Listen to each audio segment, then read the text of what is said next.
All right, hello and welcome to the stream. Today we're talking about The Birth of Tragedy by Friedrich Nietzsche. And I want to preface this entire stream by saying I am absolutely not an expert on Nietzsche and not an expert of philosophy in general. I would say the extent of my background is I've read a lot of philosophy and I'm actually pretty well classically trained. I was a classics minor in university. Um, but other than that, yeah, my experience with Nisha is not very deep. And second caveat, this will not be an objective look. So if you are looking at something along those lines, then you've come to the wrong place. But I mean, the whole point of these streams and the book club in general is looking at books from a sort of right wing perspective. What can we glean from this to shape our type of worldview. And I know Nietzsche has been pointed to a lot as a fundamental right wing thinker, is also a fundamentally non right wing thinker. Different parts of him have been utilized to make different arguments. And I would say, just from my experience of what I have read of him, earlier we read Twilight of the Idols, and I personally read Genealogy of Morality. I think that he has certain things that are extremely relevant to us and to today, and then other things that he really does miss the mark. And I think from what I was understanding from you guys is the general feeling was that the birth of tragedy misses the mark in a lot of ways. Uh, so we will be discussing this. So I guess to give an initial overview, we're talking about the first 15 chapters out of 25, and a little bit of background on this. He uses a lot of dualities that I think are pretty important, and the introduction of the version that I was using, and I think most people's version, does have a preface that goes into this and talks about Schopenhauer and Kant and their influence here. So to start, um, I think the two um, basic dualities are will and representation, which, if you've read Schopenhauer, that's his entire book, right? He's talking about world as will and representation. So, what does that mean?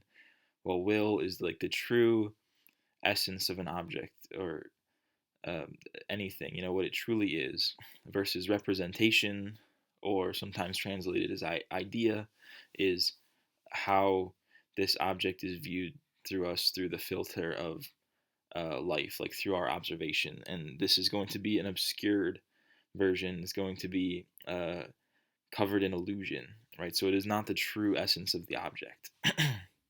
And another duality that's somewhat similar is beautiful versus sublime. So something beautiful, you have beautiful art because um, it is following a certain form, right? It is rational, it is orderly, it is aesthetically pleasing because of those things, right? It is symmetrical, right?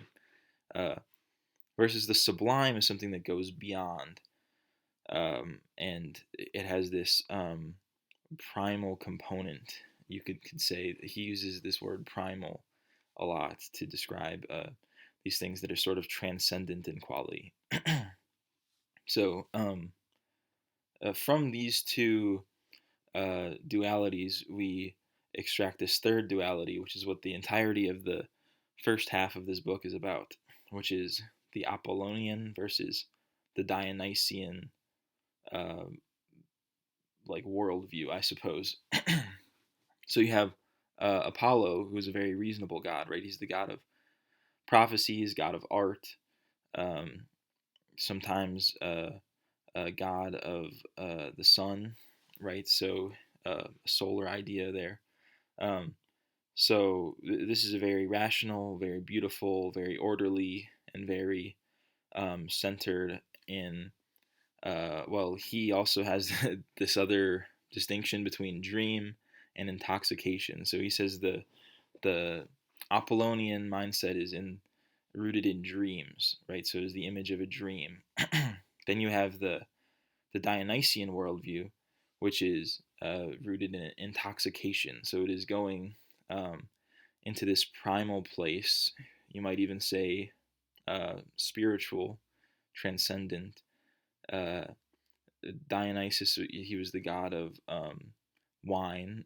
He was the god of, I believe, poetry, uh, and this very well, I mean, the word Dionysian in modern day, right? It comes from this, So you think of this image of Dionysian or a bacchanal, right? Bacchus. This is the image put in our heads with the word Dionysian. So you have the duality here, and essentially the birth of tragedy and what tragedy is, according to Nietzsche, was the synthesis of these two types together. So you have this beautiful and rational Apollonian component meeting the artistic, primal, and somewhat chaotic, intoxicated component of the Dionysian. And with that, you have this golden age of tragedy with Sophocles and Aeschylus, and uh, you have this chorus, right? The Greek chorus, which is adding this Dionysian musical element to something that might otherwise be purely rooted in earth and perfectly logical. Something perfectly not sublime, right? So music adds this sublime aspect. This is a really interesting thing about music that I think he goes into more in the second half, which we haven't read yet. But music as the truest art. And why is that? Because it is closest to will and farthest from representation. So, any other type of art, you're representing something else. If you make a statue, it is just a representation of man. If you paint a picture, it is a representation of a landscape. Whereas music has no model. Well, uh, typically, right? I mean, you could have a musical model, but in general, if you're composing an original piece of music, you're just um, doing it from the soul, you might say. So it is very attached to this primal part of being. And I think that's a really interesting thing to think about. And I never really saw music in that way. Music is being most attached to this primal part of our being. And as far as things go, I think that's one of the most um, uh, important things to get out of this introductory section, because there's a lot of it that I don't necessarily like or agree with. And I think a lot of the things that you guys said would be pretty relevant. So, to summarize some of the criticisms, we have the Dionysian is this. I mean, he really paints the Dionysian outlook as good and superior to the Apollonian, and um, I think it was Cassius he brought up. It was, what exactly is this uh, primal Dionysian sense that Nietzsche is pining for? If you really follow this to its logical conclusion, you might look at a modern day EDM rave as the peak of Dionysian existence, right? You have this very, very primal music. You have people intoxicated and basically losing themselves in this orgiastic experience with the music. That you might even go as far as to call this transcendent. I haven't been to an EDM rave, but I've been to concerts and I understand it is kind of a collective, almost unconscious type of experience. Um, with that said, do I think that this is the spice of life? Do I think that I would ever consider myself living for these Dionysian moments? I think not. I think the fact that uh, Nietzsche kind of uh, is really romanticizing this kind of Dionysian element to the point where if he actually was living in the way that he's, acting like is so great, he would probably end up, even more of an empty sort of person than he already was. And we uh, talked a little bit about the character of Nietzsche. You might even call him um, the first incel philosopher. That's what some people describe him as. Um, I mean, he really was kind of a neat type. He frequently saw prostitutes, and one thing that was very sticks out a lot is you look at Schopenhauer, you look at Nietzsche. None of these philosophers had children, and that might seem uh, obvious at first, like how are you going to contribute great works if you're so focused on family? Well, maybe it's because the people focused on family aren't so deprived of meaning in life. So maybe, well, if you look historically, 99% of people have a very easy time deriving meaning from life through their families. And the fact that you're just going to ignore all of that and say it's some kind of a spook in a sterner kind of sense, and then you know postulate these other ideas for where life derives meaning and say it's in this Dionysian experience through art. um, I don't know, I just think it's really missing something. And this is something that somebody articulated well. I don't remember who it was, so I would give you credit, but they said it sounds like Nietzsche is struggling to understand spirituality while ignoring everything that is truly spiritual. So he looks at this experience of art and music as some type of, transcendent, almost religious experience, when really it's kind of the opposite. I mean, maybe you are in touch with this uh, primal piece of the soul, but you're not gaining any deeper spiritual significance. And then meanwhile, he's going to ignore all these things like asceticism, um, you know, prayer, fasting, all these other methods that people do to get in touch with the spiritual. And he's basically going to totally ignore that, write that off, and say that it's, uh, you know, meaningless, or, a product of some uh, I mean, he's very critical of Christianity specifically, um, and its so-called Semitic type worldview.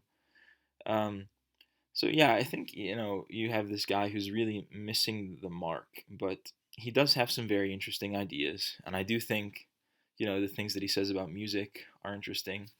Um, and then this greater idea of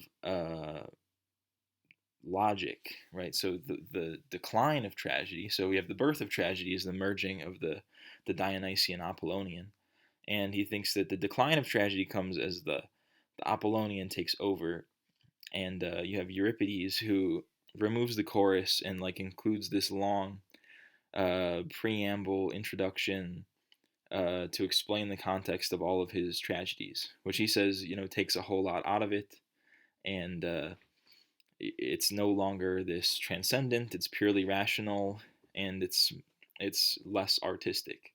And then he looks at Socrates and says how Socrates was basically the birth of this global rationalization and this shift towards um, scientific inquiry is the solution to everything, which once again uh, I think he's on the right path, but still sort of missing the mark here, because I don't think uh, I think he characterizes Socrates in a poor way as well, because this is not a man who is very anti-spiritual or anti-religious or even necessarily anti-art, and kind of says all of these things that I'm not sure are really backed up by the historical reality.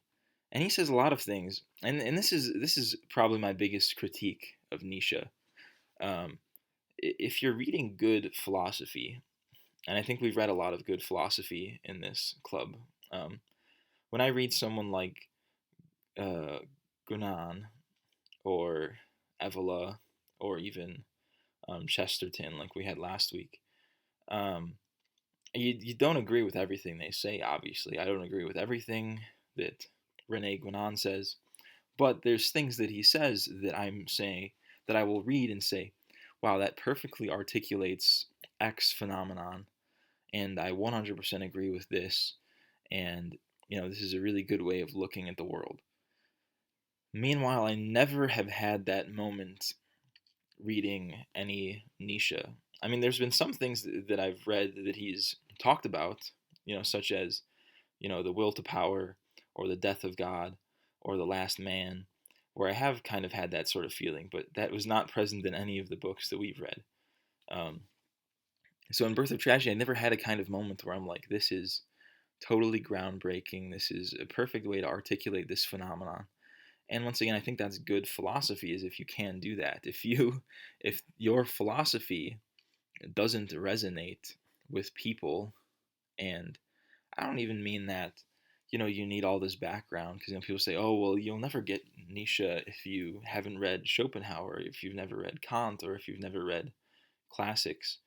And on one hand, that may be true, but I think, a truly great philosophy should at least stand on its own to a certain degree. And I would say I don't think Nietzsche does that. And some people might strongly disagree, some people might totally agree, but there's nothing about him that, makes me go, I think he really had it figured out. Whereas I could read some things that Spengler has said, who Spengler was also, he was influenced by uh, Nietzsche a whole lot. He said it was basically his main influence, and his whole introduction is basically a tribute to Nietzsche. But even then, he articulates everything that Nietzsche says in a much more clear and, I think, on the nose way. Right? It's much more actually in line with reality. All right, so I guess that's my general opinions. I had a few thoughts that a few quotes that I pulled up that I thought might be worth discussing, because they were either interesting or uh, dumb, or I don't even know. But here we go.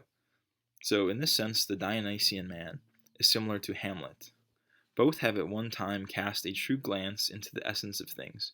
They have acquired knowledge, and action is repugnant to them, for their action can change nothing in the eternal essence of things. They feel that it is laughable or shameful that they are expected to repair a world which is out of joint. Knowledge kills action. To action belongs the veil of illusion. So, really interesting perspective, but once again, nothing about that is like, wow, that totally makes sense. So, I don't know if you've read Hamlet. I would assume a lot of us have, but the whole character of Hamlet is being fraught with, um, pain, grief, rage, all of these emotions, but altogether unable to do anything and unable to enact justice. And uh, because of that, he's a tragic character. So if you're going to say that this Dionysian character is against action, isn't that sort of anti life? I mean, isn't life entirely action? Um, so, I mean, maybe this is the bad extreme. So he says, we've moved away from one extreme. There's no Dionysian anymore. There's only Apollonian. So maybe the pure Dionysian is just as bad, and there's absolutely no action. But either way, I don't know why he's romantically pining for this Dionysian idea that even he is saying is, anti-action, anti-knowledge, uh, well, like I said, anti-life. So, uh, and once again, I think we might be operating in a sort of Apollonian paradigm. So maybe it's not fair to say that, because I mean, obviously, we think knowledge is important. We think action is important. Maybe those things aren't important, but once again, maybe what are you talking about here? Is this some form of asceticism? Is that what he's getting at, and he's just poorly articulating it, or trying to separate himself from Christian asceticism with some level of sophistry?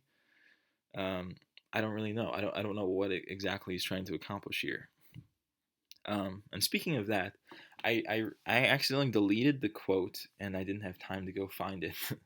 But there was a section where he talks about In the tragedy, Dionysus, the god, takes the form of the tragic hero and is made to suffer, right? So Oedipus is forced to suffer because of fate. Prometheus is forced to suffer because of fate. So this is where his two archetypal tragic characters, and through their suffering, they are, I believe his words was, they're bringing humanity closer to the primal unity, right? And so I said, take a step back from this. So basically, you have a god becoming man, and once he becomes man, he is forced to suffer for the good of humanity. Where have I heard this story before? So I believe in Nietzsche's attempts to try and form this non-Christian worldview and shape something that is supposedly not Semitic, this Aryan vision of history, he ends up just falling right back into these same ideas. Um, so once again, what is he doing? You might even say, I don't know if I would go as far as to definitively say this, but it just seems like a cope in the way that he is trying to distance himself from this Christian worldview and saying that spirituality, religiosity, he's trying to rationalize it in a way without just saying that Christians are right. And there is something to this whole idea of spirituality, Christian asceticism, and things like that. So I don't know what you guys think about that. Maybe I'm totally off the mark, but I feel like that's my general view right now. So moving on to the next quote. This is a short one, which was really, I don't know, mind-boggling to me as well. He said, "From the smiles of this Dionysus sprang the Olympian gods. From his tears sprang man." So he was talking about the origins of Dionysus as a god in mythology, and I have no idea what he's trying to say with this because, um, Dionysus came after all of the Olympians in a classic sense, and he was not the progenitor of man in the Greek mythology. So once again, he kind of just says these things and offers this outlook that is just, I mean, I could say anything that I want to. That doesn't make it right, um, and once again, this is the whole thing. He's just offering one paradigm that I don't think is correct. I mean, I could basically rewrite this whole book and say that actually, uh, maybe we have this uh, maybe we need to look through the lens of Ares, and everything is about war, and there's going to be this Aresian worldview, and then we can look at tragedy and music and art and everything through that lens, and that would totally shift everything. But with the level of analysis that he's doing, you could easily do it. I mean, it's not like um, all of the stuff is totally definitive. It's not like everything that he's saying is, you know, uh, these are just opinions. He's not really saying um, things that are, well accepted even in their time.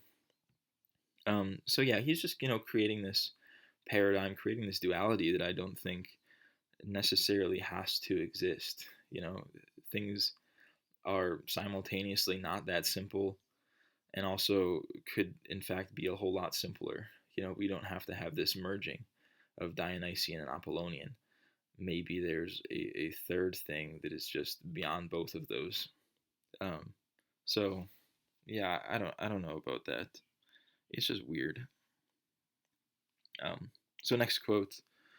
Uh, oh, so here he was talking about Socrates, and this was, I consider myself, somewhat well read as far as classics goes. He talks about this Socrates being in prison and receiving a warning, and so it says the warning was something resembling a demonic warning, a voice which forced him to undertake these exercises. It was his Apollonian insight that he, like a barbarian king, was failing to understand a noble image of a god and was, through his failure to understand, in danger of sinning against its deity. So, uh, he basically, I mean, he's talking about Socrates, right? and how Socrates was the Apollonian archetype. Uh, so in his final days, he had this vision that was telling him to make music, and I guess this was some revelation that he was uh, misguided or something like that. Once again, I don't remember this anecdote ever, and also even if this is a true story, I don't know why it is so significant. And I don't think Socrates was ever like anti-music. I don't think the fact that he was, you know, if he received a vision to make music in his dying days, that's not necessarily like indicative of some grand transformation or spiritual enlightenment. So once again, I don't know. I think he just says things. um, and then I had one last quote. Um, oh, this one was brought up by, I believe it was Funky Times, um, and I did definitely wanted to talk about this because I think there's a whole lot of good discussion here. It's a long one. So he says, but now science, spurred on by its powerful delusion, hurtles inexorably towards its limits, where the optimism hidden in the essence of logic founders. For the periphery of the circle of science has an infinite number of points, and while there is no telling yet how the circle could ever be fully surveyed, the noble and gifted man, before he has reached the middle of his life, still inevitably encounters such peripheral limit points, and finds himself staring into an impenetrable darkness. If he at that moment sees to his horror how in these limits logic coils around itself and finally bites its own tail, then the new form of knowledge breaks through, tragic knowledge, which in order to be tolerated needs art as a protection and remedy. Um, so really interesting. And once again, I feel like he's, 90% of the way there and then still kind of missing it. So he's talking about, uh, science and how you have all these, paths that you can take with science, but, pretty much all of the time you're going to come up with some dead end where you can no longer, further pursue this realm of science, and you are limited in the kind of knowledge that you can actually achieve. And I think, um, truthfully, quantum mechanics, which came, a few decades after this, is kind of the epitome of this. We have a literal, uh, postulate, an uncertainty principle that says what we cannot know. So it is pretty much the ultimate wall when it comes to obtaining knowledge. So I think he was really on it with that. Uh, but from here, his idea of tragic knowledge and the fact that art is the only way of coping with this. Once again, you know, is art really the reason for life? And I think this is another thing he's probably taking from Schopenhauer, because I'm pretty sure Schopenhauer, who I haven't read by the way, he says something about, without um, music, life wouldn't be worth living. I think that's a Schopenhauer quote, um, and I think Nietzsche's in the same category with that. Um, when I think there were plenty of people who got along well with little to no music and found value through other things. And I think he's using this art as a replacement for spirituality. So once again, he's so close to being there, but he just refuses to acknowledge spirituality. He refuses to acknowledge, some type of uh, transcendent existence other than what he's calling art, right? So do you think that intoxication and being in touch with your primal side, is that the same thing as something transcendent and spiritual and reaching to an immaterial plane? Is that the same thing? I think it's not the same thing. And the fact that he's trying to uh, write away all spiritual experience and say that it's really just art, or art is the superior form of this, I think he's really missing the mark. So, with that, I think that's most of my general thoughts. So, if anybody wants to hit the phone lines, I will open them up. Uh, so yeah, I would hope that you guys have a lot that you'd like to say. I will read a comment from Shogun here. He says, I'd have to agree. It always seemed to me that Nietzsche tried to create a Christian like worldview without being Christian. The problem there being is that taking the Christianity out of the worldview removes the worldview, or at least how I see it. Yeah, so I guess you agree with what I was saying. Uh, yeah, I don't know if it necessarily removes the worldview by taking the Christianity out of it, but you're naturally going to be missing so many of the major pieces, and that's why I keep saying he gets close, right? He gets close to truth and something along the lines of when I said if I'm reading a good philosopher, I look at it and I say, wow, that's exactly how I feel about this, right? I never get that with Nietzsche, and I think it's because he only gets 90% of the way there, and then refuses to commit to something greater. He refuses to commit to some idea of spirituality. um, so then Funky Time says, art is a branch of spirituality, not spirituality itself. Yes, I could definitely agree with that. Um, but I'll also say that art can also be not spiritual, and I think today we're seeing a degeneration of art into something that is um, I don't know, fucking stupid. No longer spiritually inspired or rationally inspired or anything. It's just kind of shit. Um, so I would not say that art has to be spiritual, but art can be spiritual. But spirituality will always precede art. Um, okay, so I've been in the chat for a while now. I guess nobody has anything to say. Oh, another quote from Funky Times. Casius made a great point about what Nietzsche. What if Nietzsche attended a modern EDM festival? Yeah, I brought that up earlier, and I think you know if you put him at I don't know, fucking Tomorrowland or one of those big concerts, what would he write about that? Would he write a grand praise of how this was the his entire image of what it means to be what it means to find meaning in life? Would he, be ecstatic? Would he be having, some out of body experience? Or would he immediately convert to Christianity and say, "Be gone, devil"? I would say maybe there's a possibility of the second one. Who knows? Um, all right, but oh, do we have Cassius in chat? I see him in the chat, but he is not. Hello.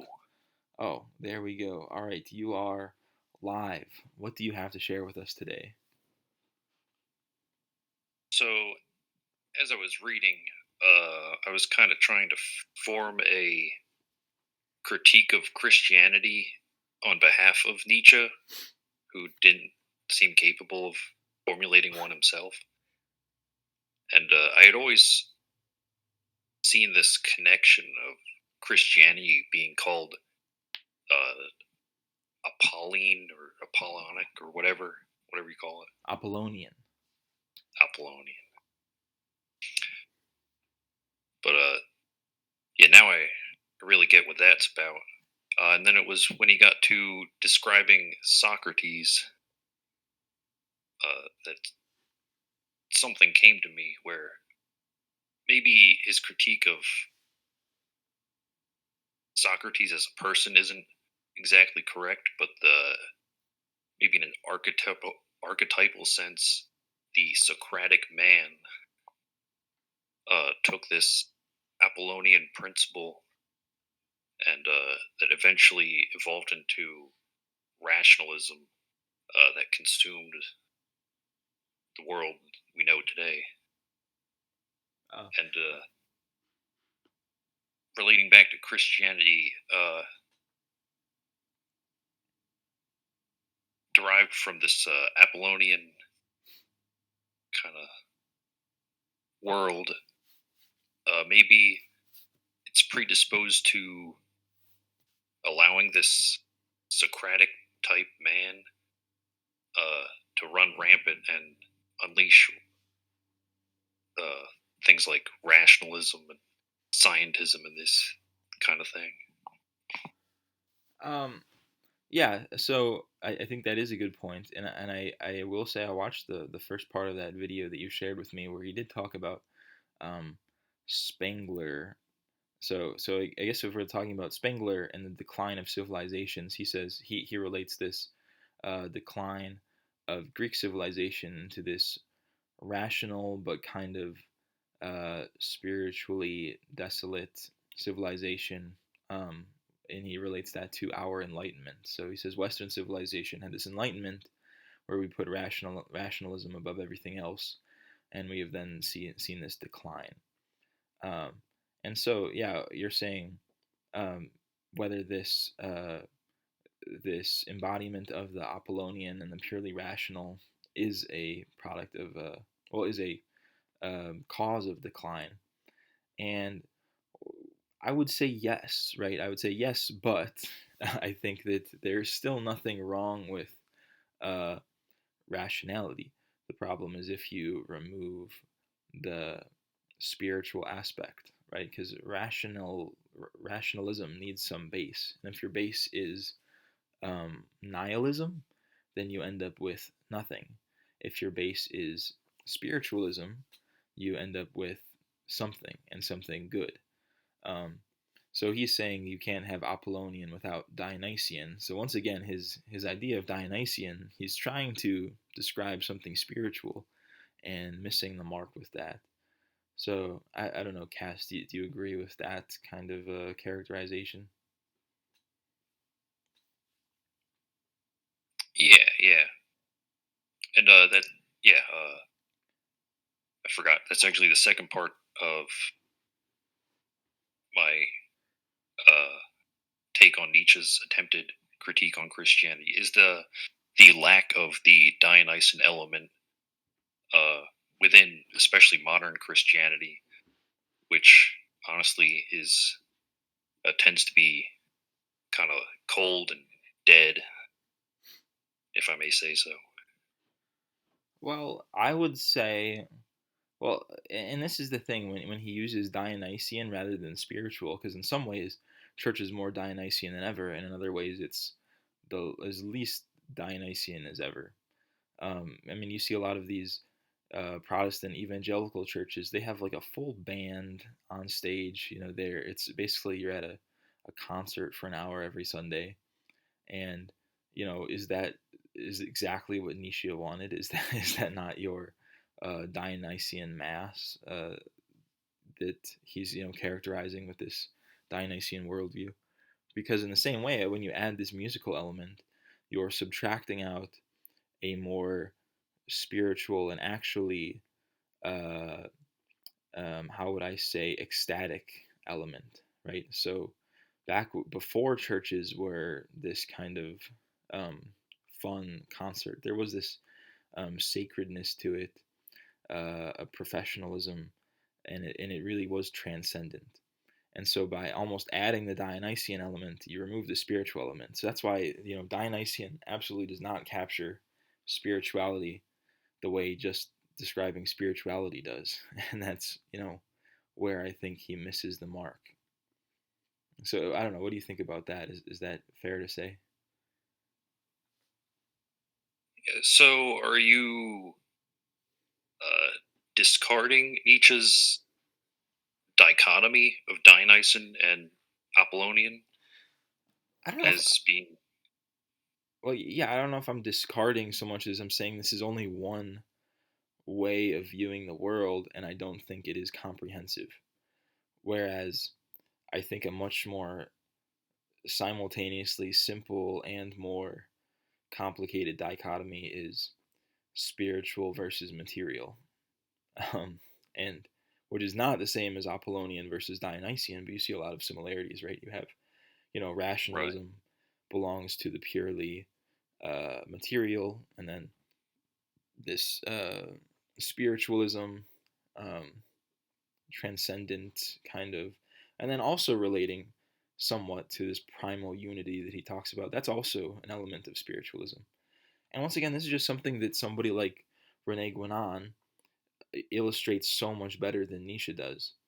And maybe Guénon could not have existed without Nietzsche already articulating a kind of problem. But I think that other people have just done it better and really hit it on the head a lot better.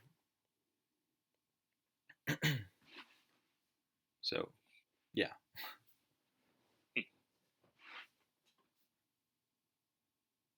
Opinions? Yeah, so I guess I think Nietzsche takes a lot of uh, the book's really kind of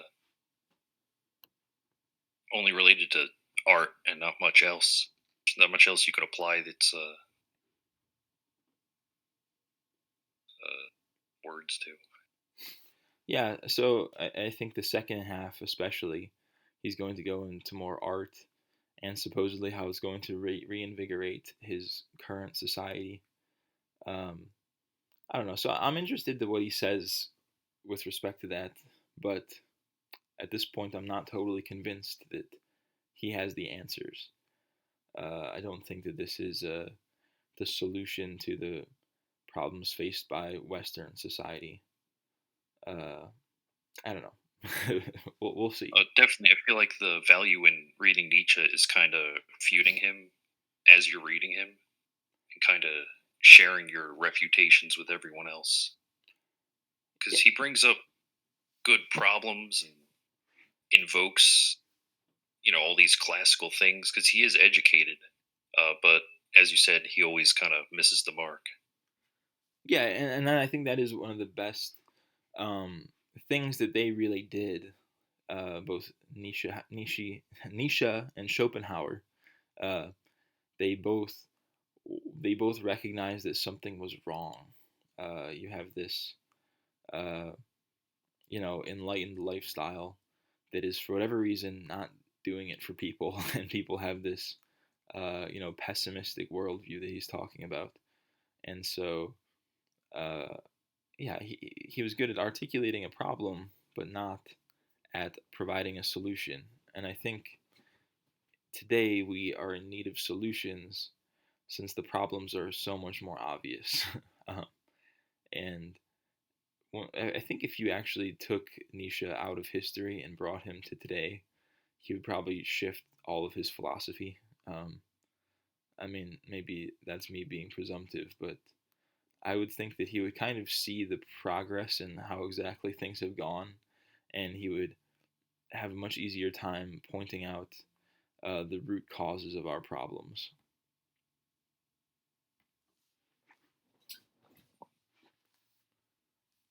Uh, well, Cass, did you have any final thoughts you'd like to share? Um, no, that about sums it up. So let All right. Well, yeah, that's about everything. Al joined us here in the chat.